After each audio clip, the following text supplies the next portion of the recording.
High, চলো আজ তোমাদের সাথে শেয়ার করি কিভাবে আমি বাড়িতে একদম প্রপার ওয়েতে ন্যাচারাল রোজ ওয়াটার তৈরি করি। সো অ্যাট ফার্স্ট তোমরা এইরকম কিছুটা রোজ নিয়ে নাও আর সেখান থেকে রোজের পেটালসগুলোকে আলাদা করে নাও। রোজ ওয়াটার কিন্তু আমরা বিভিন্নভাবে ব্যবহার করতে পারি।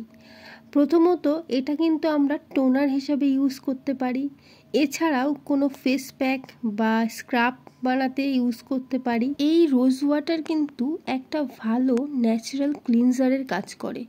একটা কটনে কিছুটা রোজ ওয়াটার নিয়ে ভালো করে ফেসটাকে ওয়াশ করে নিলে ফেস থেকে কিন্তু সমস্ত রকমের ডার্ট রিমুভ হয়ে যায়। কথা বলতে বলতে আমার কিন্তু সমস্ত পাপড়িগুলো কালেক্ট করা হয়ে গেছে। এবার এগুলোকে আমরা ওয়াশ করব। তো একটা পাত্রের মধ্যে আমি সমস্ত পাপড়িগুলো নিয়ে নিয়েছি এবং এর মধ্যে জল নিয়ে নিলাম। এবার এটাকে ভালো করে আমি ওয়াশ করে নেব। এই পাপড়িগুলোর মধ্যে কিন্তু অনেক রকমের জীবাণু থাকতে পারে, তাই ওয়াশ করে নেওয়া কিন্তু মোস্ট ইম্পর্টেন্ট একটা পার্ট। এবার আমি একটা পাত্র নেব, একটু বড় ধরনের পাত্র। এর মধ্যে আমি একটা ছোট্ট বাটি বসিয়ে নেব আর সাইড থেকে আমি সমস্ত দিকে রোজ যে পাপড়িগুলো আছে সেগুলো আমি দিয়ে দেব এবং অল্প করে জলও অ্যাড করে দেব। তারপর এটাকে কিন্তু আমি একটা ঢাকনা দিয়ে কভার করে দেব। এই ছোট্ট ছিদ্রটাও আমি আটা দিয়ে এটাকে বন্ধ করে দেব। তারপর এই গ্যাসটা আমি জ্বালিয়ে দেব। এই যে ঢাকনা, এর উপরে আমি দিয়ে দেব কিছুটা বরফ।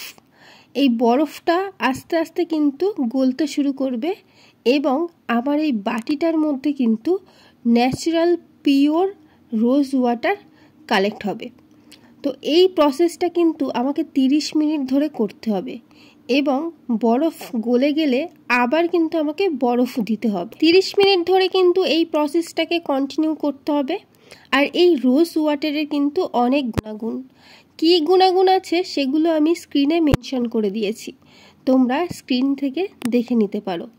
এবার এই যে রোজ ওয়াটারটা আমি কালেক্ট করলাম, এটাকে কিন্তু আমাকে ঠান্ডা হতে দিতে হবে। ঠান্ডা হওয়ার পরে আমি একটা স্প্রে বটলের মধ্যে ভরে নিয়েছি।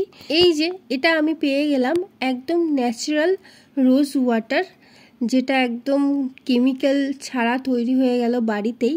তোমরাও এটা বাড়িতে ইজিলি তৈরি করতে পারবে। ভিডিও ভালো লাগলে লাইক করে দিও আর নতুন হয়ে থাকলে চ্যানেলটাকে সাবস্ক্রাইব করতে একদম ভুলো না।